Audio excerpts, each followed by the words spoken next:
Let's talk about what shoulder mobility has to do with achieving a really good feeling back squat. So let's start with the premise that in a really good feeling back squat, you've got good core bracing. Okay, your diaphragm, your pelvic floor, they are synced up. And as you squat down, you're not going like that. All right? Some spine motion is fine, but you're not driving your squat through that. Okay, you're for the most part just going like that. Say, same spine shape for the most part. Everything is co-contracting, synced up together in this region of your body. So once we've established that, now let's talk about shoulder mobility. Okay, in the back squat, your arms have to get behind your body. Your hands have to get here to hold on to the bar, right?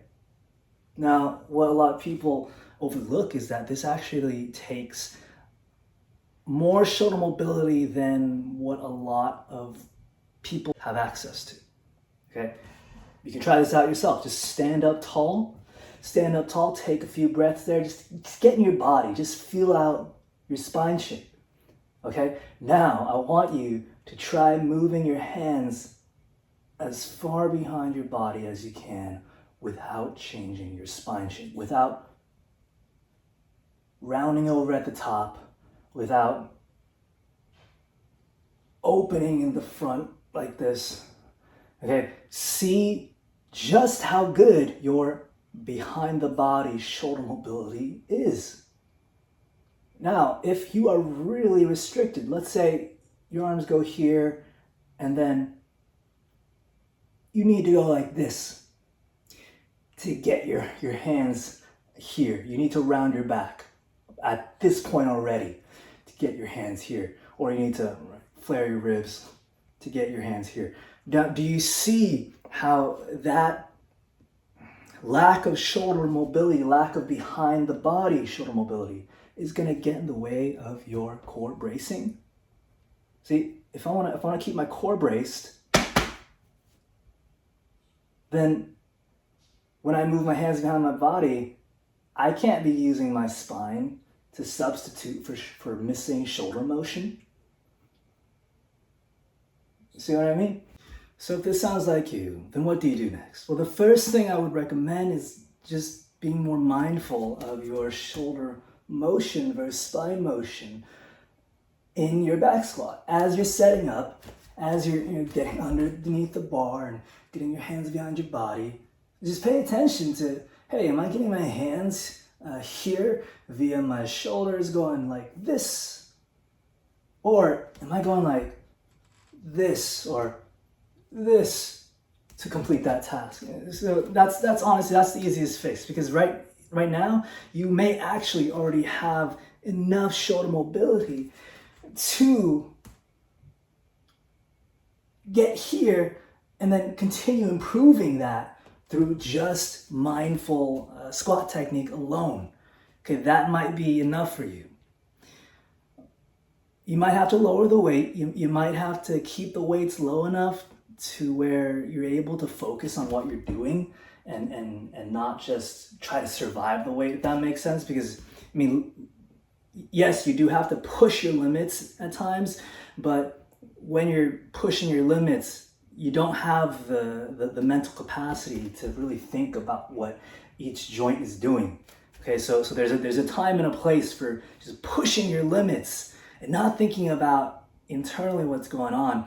And then there's a time and a place for, okay, if I want a smoother feeling squat right now, then I actually got to think about what I'm doing technique-wise and what joint is moving and what joint is not. Okay, so again, that's the easiest fix right now. Is you don't have to introduce any new exercises to your routine. You just have to approach your back squat in a more mindful way, specifically with attention to what joint is moving and what joint is not. Okay, if that works for you, great. If that is not enough for you, if you've tried the mindful technique route and it's not getting you the shoulder mobility and the core bracing that you want, then I would say it's time to start looking at shoulder mobility isolation exercises. And for that, I would specifically recommend shoulder external rotation exercises and shoulder extension exercises. Okay, the exact one doesn't matter too much, really. I'm sure you can find like 1,000 ones. Just go on YouTube or Instagram. That's not as important as how you do them. Okay, because like I've been talking on this entire video, if you want more shoulder motion, then when you go to move your shoulder, the motion should only happen at the shoulder. If you take the greatest, the best shoulder external rotation exercise out there, whatever it may be for you, you take that exercise, and then when you get to your end range, you go, I'll go like this. Then you've lost the plot. That defeats the purpose of the exercise that you're doing. So again, it's not so much about the exercise as it is about your execution of the exercise. You got to pay attention to where motion is happening on your body. Is it coming from your spine, or is it coming from your ball and socket joint?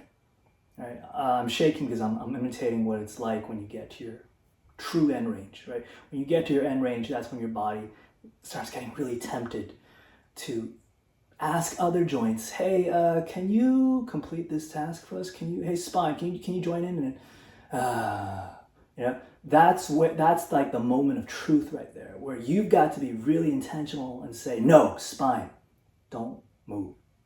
Shoulder, do more, please. Okay, so at this point, let's recap. If you want a really good feeling squat, you got to understand that it's going to take some quality core bracing. And for a quality core bracing to happen as your arms go behind your body, you've got to have enough shoulder mobility, behind the body shoulder mobility, to enable your core to still stay stacked as your arms go here. Okay, so that's that. I've given you as much as I can for you to do it yourself. If you are still struggling to solve this issue by yourself, even after all this content, then I would honestly just recommend you get coaching. Okay, get it from me. I think I'm quite qualified. If you don't like my attitude when I talk about this stuff, hey, still send me a message anyway. I'll point you in the direction of someone who's equally or more qualified than me. I'm just here to help you get the help that you need. So that's that. And if you got any other questions, leave it down below. Cheers.